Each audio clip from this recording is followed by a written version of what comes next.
皆さんこんにちは、五戸美希です。声を良くしたいです。自分の声にコンプレックスがあります。こういうお悩みはよくいただきますね。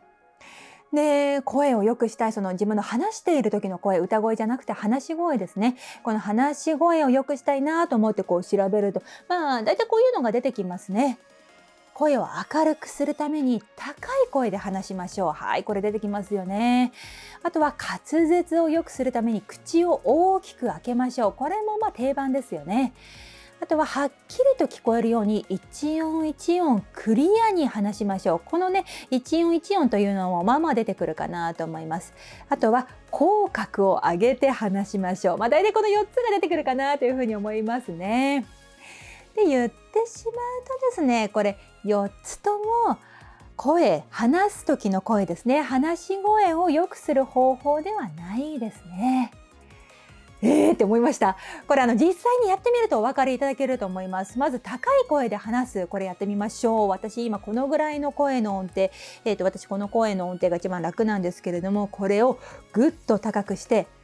このくらいの声の音程で話すこともできなくはないんですが、どうでしょうか？明るい声に聞こえるでしょうか？皆さんこんにちは、五戸美希です。ぶりっ子だなって感じしますか？あとは舐めてんのかなみたいに思われるかもしれないですね。あとは声を高くするのに裏声を混ぜるパターンありますね。皆さんこんにちは、五戸美希です。裏声を混ぜるとこういう感じになりますね。声は高くなりますが明るくなりましたでしょうか？これも舐めてんなって感じがするんじゃないかなと、すごくいい印象になったなって思う方は少ないと思うんですね。はい。逆にこれすごいこうやって低くすればいいかっていうとそういうものでもないのでね。はい。みんな一律にして声を高くするっていうのは誤りですね。そうですね。例えば私も電話のオペレーターのアルバイトを学生時代にしていたことがありまして、ドレミファソのソの音で話しましょうとか、あとは今よりも2音高くして喋りましょうとかね、そういう研修を受けたこともありますね。お電話ありがとうございますじゃなくて、お電話ありがとうございますみたいに喋りましょうとかね。はい、これはそうですね。高い声で話しましょうと同じ指摘だったんだなと思いますね。はい、じゃあ続いて口を大きく開ける。これもやってみましょう。今私このぐらいの口の開きで喋ってますけれども、これをこうやって喋ると口を大きく開けて喋るということになりますが、これは滑舌よく聞こえるでしょうか？皆さんこんにちは、五戸美希です。疲れる口を大きく開けるとまず見た目不自然ですし、例えばラリルレロって舌を動かして、出すシーンですけれども、このラリルレロって小さい動きでいい、十分音になるのに、ラリルレロってやったら大きく動かさなきゃいけなくなりますよね。そうすると追いつかなくなりますので、アンリルネルノルマンとかすごく言いづらいですよね。はい。口を大きく開けたら滑舌は悪くなりますね。これ口の外側の話ですね。口の中はある程度空間が必要なので、口の中というのは口腔と言いますけれども、ここはある程度空間が必要なので、口の中を大きく開くという、表現は間違ってないと言えますけれども、これをこうやって喋るのはやっぱり変だなってことですね。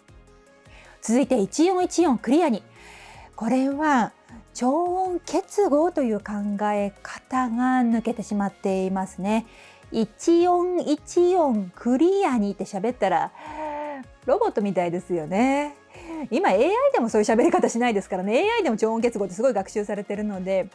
皆さんこんにちは、五戸美希です。今日は声についてお伝えしたいと思います。これだとやっぱり変ですよね。言葉はつながっているから言葉に聞こえる、こんにちはじゃなくてこんにちは、こういうふうにつながっているから言葉に聞こえるのであって、一音一音正確にっていうふうに考える必要はないですね。最後口角ですね。これ明るく喋るというか、ご挨拶の時とかに皆さんこんにちはって笑顔になることももちろんありますけれども、これを口角をグッてこうやって上げて、ここをこうやって固定させて喋ったらやっぱおかしいですよね。皆さんこんにちは、五戸美希です。今日は新人アナウンサーでたまにこういう方いますよね。今日はとてもいい天気です。皆さんどうぞご覧くださいみたいなねこれもですね、やっぱずっと上げてるとおかしいので、はい、口角を上げて話せばいい声になるかって言ったら、そういうことではないですね。で、これ全部違うの？嘘ってびっくりする方いるかもしれないですけれども、お気持ちはよくわかります。私はこれ全部やってましたもうほんと高い声にして口を大きく開けて一音一音はっきり口角を上げて、日本放送からのお知らせです。日本放送はただいまスペシャルウィークって本当にやってたんですよね本当3年4年ぐらいやってました。入社してずっと。はい、そうする方が声が良くなるって信じてたんですよね。でも今よりもすごく幼い声だった。日本放送からのお知らせですって言ってたから、今よりもすごく幼い声だったと思いますし、もう滑舌がとにかく悪かったですね。だから指摘されることが多かったです。あとは噛むことが多かったですね。言えない、読めない、喋れないっていう言葉が結構あって、口を大きく開けているものだから、ここで一曲をお聴きくださいみたいなね、これ言えないんですよ。お聴きく言えないみたいな感じで、もう何十回もやり直したっていうことがあって、もう当時のディレクターの皆さんごめんなさいって感じなんですけれども、ここで一曲をお聴きください、こういうふうにあんまり口開けないでね、言えばクリアに言えるのに、当時はねあんまり分かってなかったんですよね。じゃあこの4つが違うのであればどうしたらいいのか、そもそもいい声とはどんな声なのかということを紐解くことで、どうやったらいい声になるのかというのを考えていきたいと思います。スピーチトレーニング。はい、ではいい声とはどんな声なのか考えていきたいと思います。言ってしまうといい悪いって主観なので、私の考えるいい声というのだけが正解というのはとでも言えないんですけれども、私が考えるいい声、条件として4つ考えているものがあるのでご紹介します。こちらです。身体的負荷が少ない、性格のいいところが出ている、自然体、生きるエネルギーが感じられる、この4つの条件に当てはまる声がいい声だなって思うんですね。一つずつご説明します。スピーチトレーニング。その1、身体的負荷が少ない声。これはですね、例えば身長だとか体格だとか性別だとか年齢だとか、その人の個性を無視して高くするとか低くするとか、そういうふうにすると体に負荷がすごくかかる。例えば先ほど高い声をやりましたけれども、皆さんこんにちは、グッて高くすると喉にギュッて力を入れないといけないですね。力むっていうのは、これは体に負荷がかかる。声を出すときに完全に負荷をかけないということはできないですけれども、負荷が少なければ少ないほどいい声だなって思うんですね。だからこの無理やり高くするっていうのはいい声には聞こえない。逆に無理やり低くするっていうのもいい声には聞こえないですね。これを皆さんこんにちは、このへみきです。こういうふうに低くしてしまうとやっぱり力が入りますし、あとはそうですね、かすれた声とか、皆さんこんにちは、このへみきですなんかね、モノマネ芸人さんとかすごく喉を鍛えてらっしゃるというか、上手なので長い時間できますけれども、皆さんこんにちはってやるともうちょっと咳払いしないと続けられないぐらい結構負荷がかかりますね。声を出す時っていうのはこの喉周り、上半身っていうのはできるだけ負荷が少ない、その方がいい声だなというふうに思いますね。で、音程もどこの音程が出しやすいのかっていうのはもうこれ人によって違いますね。一般的に女性よりも男性の方が声が低いとなりますけれども、その男性でも声変わりの時にどのぐらい声が下がったのかってこれ人によりますよね。身長が例えば小柄な方でもすごく声変わりして喉仏がグーって前に出てくる方とか、声がすごい低かったりして、でそのすごく声が低い方が高い声にしようとするっていうのはやっぱりとても負荷がかかりますし、逆にそれほどもともと持ってる声が低くないのに無理やり低くしようとするとやっぱ苦しいですし、あとは女性だから高い声を目指すみたいなのも、女性だって声変わりするので一律に高い声を目指すっていうのはやっぱりおかしい。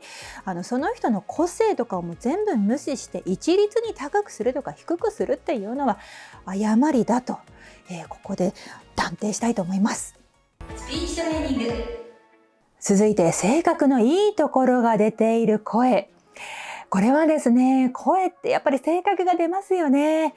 ハキハキとした声の人ははっきりとした性格だったりだとか、私どちらかというとそういうタイプですけれども、あとはおっとりとしたいい声、落ち着いたいい声っていう方もいらっしゃいますよね。なので、例えばどちらかというと内向的だという方がですね、自分は内向的でそれがいいところでもあるのに、それをもう別人を目指して明るく元気にはっきりとした声を目指すっていうのは私はやっぱちょっと違うかなと思うんですよね。その内向的だとしても落ち着いているところとか穏やかなところとかっていいところなので、それが声に出れば十分いい声になると思います。なので別人を目指していくっていうのはちょっとボイストレーニングとは違うんじゃないかなと思うところですね。で、性格の良くないところが出てたらこれは修正したいなと思うんですよ。例えば声がきつい。皆さんこんにちは、五野へみきです。こんな感じですかね。これ性格の良くないところが出てしまっているので、皆さんこんにちは、こんな感じで声がきついっていう方はそうですね、例えばすごく元気だったりとか自分に厳しい人に厳しいかなみたいなところがあったりとかするので、そういういいところ、ハキハキとかね、元気とかそういうところが出てくればいいと思いますし、あとは声がすごく小さい人、皆さんこんにちは、こんな感じですかね。自信がないところとか自己肯定感が低いところっていうのが出てしまっているので、そうじゃなくて穏やかなところとか落ち着いたところとかが出てくるといいなと思います。スピーチトレーニング。続いて自然体でリラックスした声ですね。やっぱりメンタル面っていうのも声に出やすいですよね。すっごく緊張している、ドキドキっていう時はドキドキしたのがそのまま声に出てる、声が上ずるとか声が震えるみたいなことで声に出てしまって、聞き手としては緊張感伝わってきますので、安心して聞けない、いい声だなとはちょっと思えなくなってしまいますので、すごく緊張感があるっていうのは力みにもなりますからね。今日の1で言いました身体的な負荷ということにもなりますので、リラックス、自然体っていうのを目指していきたいなと思います。あと私スピーチの時、プレゼンの時だったりとか、話し言葉で話しかけるっていうのをよくお勧めしているんですけれども、これ朗読調になると声が自然体じゃなくなっちゃうっていうのもその話し言葉で話しかけるっていうのをお勧めしている理由でもあるんですね。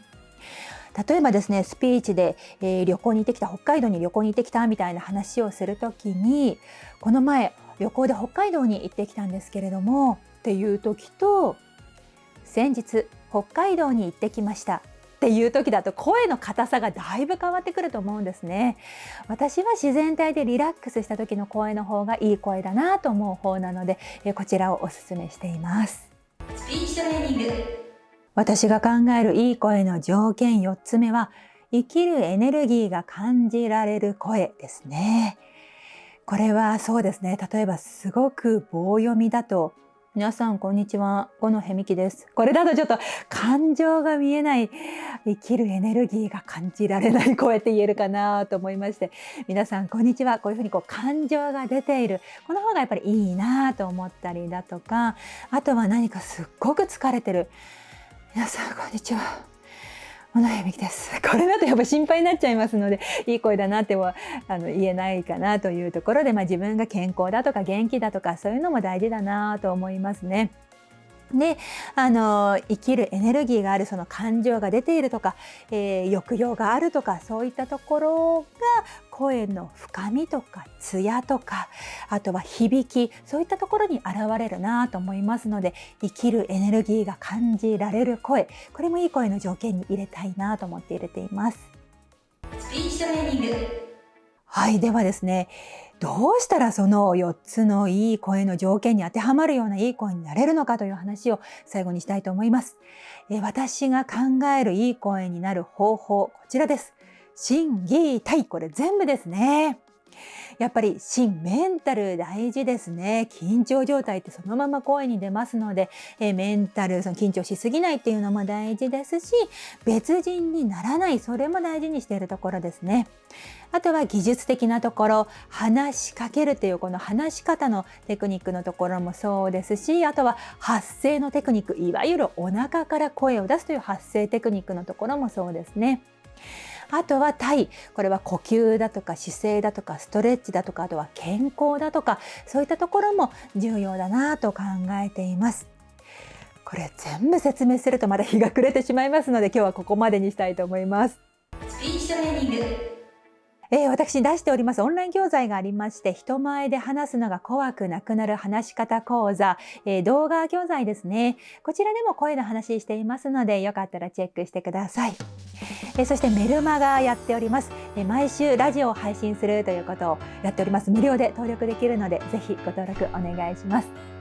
マンツーマンレッスンもやっておりますし、あとはオンラインサロンでグループレッスンというのもやっておりますので、よかったらプラン一覧をホームページから見ていただけると嬉しいです。